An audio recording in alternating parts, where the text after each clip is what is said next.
धनतेरस जो है ना हिंदुस्तान, कल कुबेर का खजाना हाथ लग गया ईडी के। वो कुबेर का खजाना जो 100 करोड़ रुपए की वसूली कर रहा था, और वो कुबेर का खजाना जिसको ईडी पता नहीं कब से ढूंढ रही थी। 5-5 समन चस्पा कर दिए थे, उसके बाद भी नहीं दिखाई दे रहे थे। अब आप ये मत सोच लेना कि कल इनकी आत्मा जग गई और ये खुद ईडी के पास चले गए। नहीं नहीं नहीं नहीं, ऐसा कुछ नहीं हुआ। हिंदुस्तान, जब सुप्रीम कोर्ट और हाई कोर्ट ने इनको फटका मारा, वो भी तगड़े वाला, और बोला चले जाओ एजेंसी के सामने, तब ये गए। 29 अक्टूबर को इनकी एक हियरिंग थी, और उस हियरिंग में ये बोला गया था कि भैया कोई राहत नहीं मिलेगी, जाओ। और उसके बाद जब कहीं से कोई राहत नहीं मिली, तो उसके बाद बेचारे 71 वर्ष के लोग कह रहे हैं ना, 71 वर्ष के बुजुर्ग आदमी को परेशान कर रहे हैं। काहे का परेशान? 100 करोड़ की वसूली कर रहे हैं ये। इन्होंने मनी लॉन्ड्रिंग का पूरा धंधा चलाया हुआ था। 1000 करोड़ की प्रॉपर्टी जब्त हो रही है अजीत पवार की, जो डिप्टी सीएम है ना, और उनके ऊपर भी अब इनकम टैक्स के बहुत समय से रडार में है। 70 ऐसी प्रॉपर्टीज़ हैं जो जब्त हुई हैं, जिसमें जो मतलब जिनकी पूरी कीमत, जिनकी जो वैल्यू है, जो 70 प्रॉपर्टीज़ जहाँ पे छापे पड़े थे 184 करोड़।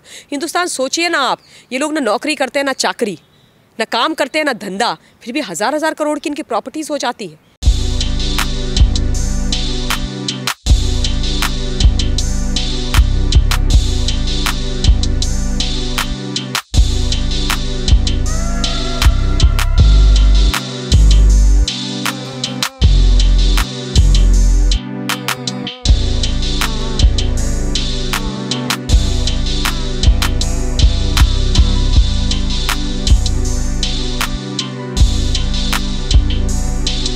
मैम, अनिल देशमुख को ईडी ने गिरफ्तार किया है कल। जो परमवीर सिंह है डीजीपी जो महाराष्ट्र सरकार के, वो एब्सकॉन्डिंग है, लुकआउट नोटिस निकाला गया। और अभी शिवसेना के जो बड़े नेता हैं संजय राउत जी, उनका बयान है कि केंद्र सरकार ने परमवीर सिंह को भगाने में मदद करी है। इसको किस तरह देखती हैं आप?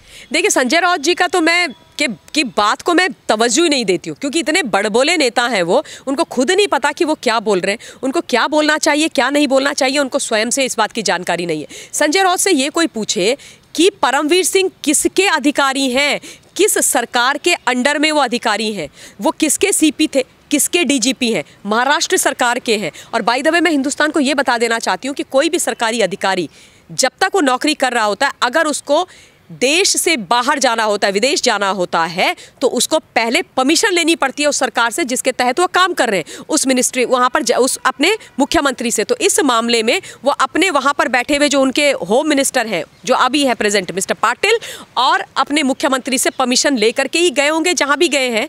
तो ये क्या मतलब, केंद्र यहाँ पर बीच में कहाँ से आ गया? आपके वो आईपीएस ऑफिसर हैं, आपके वो डीजीपी हैं, सर्विंग डीजीपी हैं, छुट्टी आप लोगों ने उनकी ग्रांट करी होगी ना, आपने उनको छुट्टी दी, आपने उनको भगा दिया। आपके जो क्या कहते हैं एयरपोर्ट है, मुंबई का एयरपोर्ट, वहाँ से वो भागे हों। बल्कि मैं उनसे पूछना चाहती हूँ, एमवीए की सरकार से मैं ये प्रश्न पूछना चाहती हूँ पूरे हिंदुस्तान की जनता की तरफ से, कि इनको सेफ पैसेज कैसे मिला भाई? इनको, यानी कि परमवीर सिंह को इस देश से भागने के लिए सेफ पैसेज कैसे मिला? वो कैसे चले गए वहाँ से, मुंबई के एयरपोर्ट से निकल करके? कैसे मुंबई में जो पुलिस लगी हुई थी पूरे एयरपोर्ट के अंदर, उन्होंने इसको पहचाना नहीं परमवीर सिंह को? कैसे उस वक्त पकड़ा नहीं? किसकी शय से वो गए? किसने क्या कहते हैं मिस्टर पाटिल जो होम मिनिस्टर हैं, क्या उन्होंने उनको परमिशन दी, या फिर मुख्यमंत्री ने परमिशन दी? क्योंकि वो आपके आईपीएस ऑफिसर हैं, आपकी परमिशन के बिना वो देश छोड़ के कानूनी तौर पर जा नहीं सकते हैं। तो ऐसा है, पहले खुद शीशा देखिए, पहले अपने गिरेबान में झांकिए, और उसके बाद आप किसी और के ऊपर इस तरीके के प्रश्न लगाइए। ये दोगली बातें जो ये करते हैं ना, इनको एक्सपोज आराम से किया जा सकता है। ये ना सोचें कि देश की जनता भोली भाली, देश की जनता को नहीं पता है।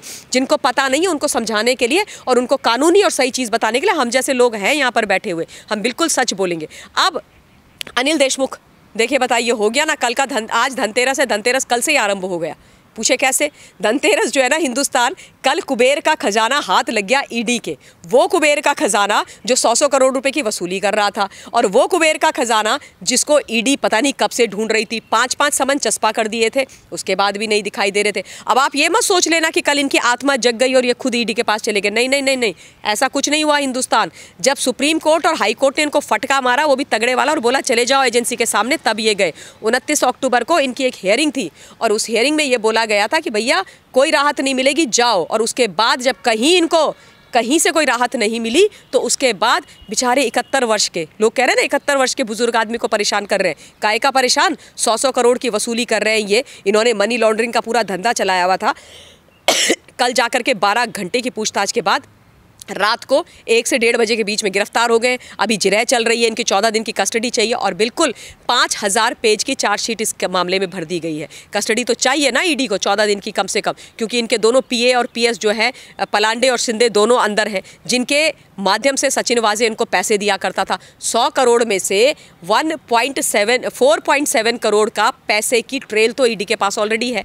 उसमें से 4.18 करोड़ 4 शेल कंपनी को भिजवाई गई और उन 4 शेल कंपनीज ने उसके बाद एक साई शिक्षण संस्थान ट्रस्ट है, उसमें वो पैसा डोनेट कर दिया। अब हिंदुस्तान सोचिए, 4 करोड़ 18 लाख रुपए एक शिक्षण संस्थान को दे दिया गया।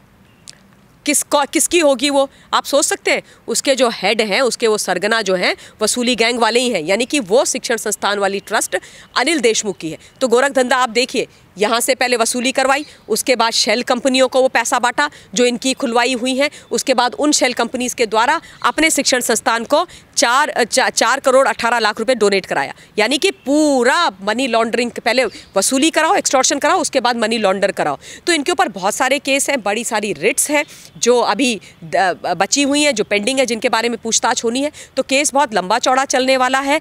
मुझे पूरा यकीन ही नहीं, विश्वास है कि इनके खेमे में कल से डर का माहौल है, घबराए हुए हैं। धनतेरस में इन्होंने बेचारों ने पानी भी पिया कि नहीं पिया, ज़रा इनसे जाकर के पूछ लीजिए। ऊपर की सांस ऊपर और नीचे की नीचे है, क्योंकि अब कुबेर का खजाना न जाने अंदर क्या क्या बोल रहे होंगे। आफ्टरऑल 100 करोड़ की वसूली का मामला है कि किस किस के लिए कर रहे थे, और अनिल देशमुख का तो पूरा परिवार इसमें लिप्त है। ऐसा नहीं है कि सिर्फ अनिल देशमुख है, पूरा परिवार लिप्त है। 1000 करोड़ की प्रॉपर्टी जब्त हो रही है अजीत पवार की, जो डिप्टी सीएम है ना, और उनके ऊपर भी अब इनकम टैक्स के बहुत समय से रडार में है। 70 ऐसी प्रॉपर्टीज़ हैं जो जब्त हुई हैं, जिसमें जो मतलब जिनकी पूरी कीमत, जिनकी जो वैल्यू है, जो 70 प्रॉपर्टीज़ जहाँ पे छापे पड़े थे 184 करोड़। हिंदुस्तान सोचिए ना आप, ये लोग ना नौकरी करते हैं, ना चाकरी, ना काम करते हैं, ना धंधा, फिर भी हज़ार करोड़ की इनकी प्रॉपर्टीज़ हो जाती है। आप सोचो, ये किसका पैसा है? ये आपका पैसा है, ये मेरा पैसा है, हम टैक्स पेयर्स का पैसा है, इस देश का पैसा है। और ये करप्ट नेता हमसे ही वोट मांगते हैं और उसके बाद हमको ही लूट करके चले जाते हैं और उसके बाद हमको ही आंखें दिखाते हैं, हम पर ही दादागिरी करते हैं। इसलिए मैं आप लोगों को बोलती हूँ कि सोच समझ करके अपना प्रतिनिधि चुनिए।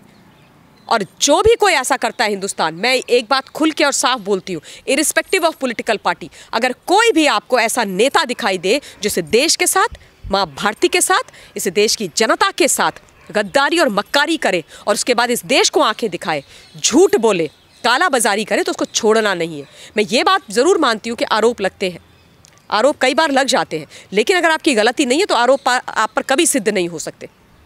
होता है, लेकिन इस केस में जिस तरीके से भगोड़ा हो गया परमवीर सिंह, जैसे भगोड़े हो रखे थे अनिल देशमुख, और जैसे सचिन वाजे, अब सिर्फ वो बाय द वे, वो सिर्फ एक मक्कार पुलिस वाला नहीं है, वो आतंकवादी है। और ऐसे लोगों की फौज खड़ी कर रखी है एमवीए ने, और इन लोगों के, ऐसे तमाम लोगों के ऊपर, चाहे वो कोई भी हो, उन पर नकेल उनकी कसी जानी बहुत ज़रूरी है। उनके ऊपर जो भी उन्होंने गलती करी है कानूनी तौर पर, उस पर उनको सज़ा मिलनी, तय होनी बहुत आवश्यक है। जनता की अदालत में भी उनको एक्सपोज होना बहुत आवश्यक है, और ये हम लगातार करते रहेंगे। आप सबको धनतेरस की हार्दिक शुभकामनाएं, दिवाली की हार्दिक शुभकामनाएं।